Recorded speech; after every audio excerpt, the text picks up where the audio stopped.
Salvation is my best gift ever. You're the tree of life. I was lost, now I am found. Uyu munsi tugiye kureba ikintu cy'ingenzi ugomba gukora muri ubu buzima bw'isi.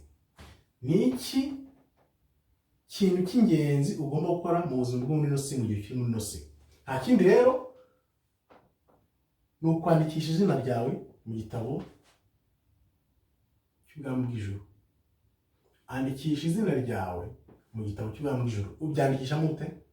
Nta kundi wandikisha izina ryawe mu gitabo cy'Umwana w'Imana usibye kwakira agakiza. Akira agakiza ukizwe, izina ryawe ryandikwe mu gitabo cy'Ubwami bw'ijuru, nk'uko tubisoma muri Yohana 3:3.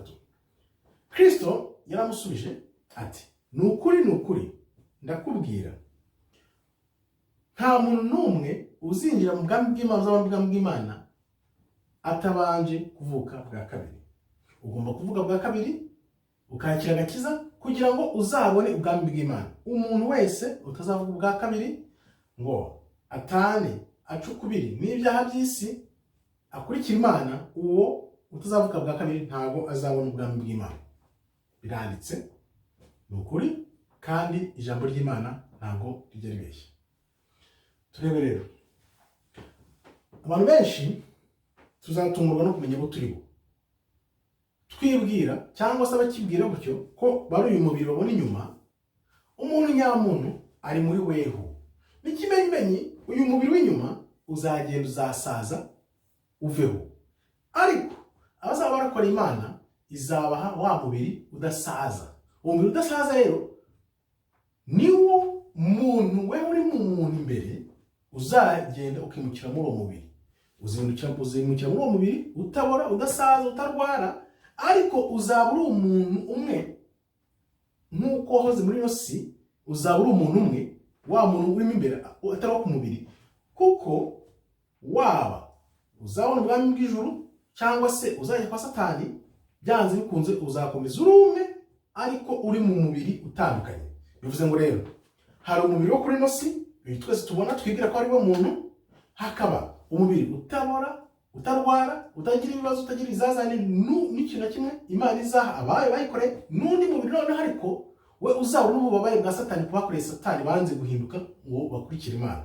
Ni ukuvuga rero ibanga, ikintu kizatungura abantu benshi ni ukumenya ko burya umuntu ari umwuka atari umubiri bituma inyuma. Kuko ikizabyemeza ni iki? Nuko nitumara kuva muri uyu mubiri, aho tuzajya Imana ikaduha umubiri wundi utarwara usaza, uzasanga ukiri wa wundi nubwo wari ufite umubiri utandukanye n'uzaba ufite icyo gihe. Niyo mpamvu rero tugomba gutangira kwitegura no kwimenyereza kubaho muri ubwo buzima bwa nyuma y'ubuzima, mu gihe tukiri hano tumenye neza ko tutari uyu mubiri w'inyuma, ahubwo turi umwuka uri muri twe, ari we muntu nyamuntu uzavamo ukajya mu wundi mubiri noneho utandura, utarwara, utagira ibibazo. Iyo utangiye kubyumva rero niba utangiye kugendera mu nzira z'Imana, ukagenda ureka inzira za Satani ukayivanaho, kuko Satani iyo ugize bikomeye irakwigurutsa, ariko Imana ntabwo igikoreka na rimwe. Niyo mpamvu rero ibaze ubuzima bwo mu ijuru. Sinzi niba ujya ubitekerezaho, kugira ngo utekereze ubuzima bwo mu ijuru warakurikiye inzira z'Imana, ukagira Imana ikakuvana mu babi ikagushyira mu beza, noneho ukazahura n'izindi roho nziza nyuma y'ubuzima, muganira ku by'ubwami bw'ijuru. Ibaze n'ibyo bintu. Nibyo bigomba kudushishikaza, aho gushishikazwa no gushaka ibintu cyane by'isi, ahubwo tugatangira kugenda twikura ku by'isi gahoro gahoro, dusanga Imana, twumva ijambo ryayo, turyandika mu mitima yacu, kuko nakubwiye ntabwo ushobora kwandikira izina ryawe mu gitabo cy'Umwana w'Imana usenga ibishushanyo cyangwa utabatije.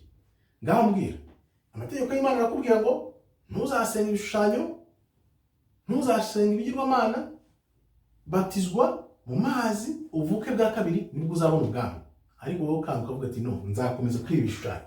Ese aho nta kibazo cyo gusenga ibishushanyo ugira nawe ugira ati udume uvuga ati ko ijambo ry'Imana rimwe ngo ntihazagire umuntu usenga ibishushanyo. Biranditswe ukabisoma rimwe kabiri gatatu kane gatanu, ntihazagire umuntu usenga ibishushanyo ugakomeza ukabisenga. Aho hantu ndibaza nawe wahatekereza ukongera ukareba uko bimeze.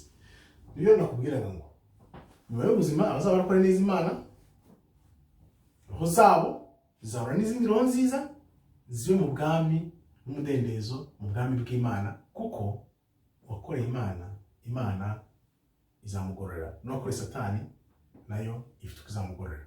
Murakoze rero, Imana ikomeze barinde. Shalom, shalom, shalom.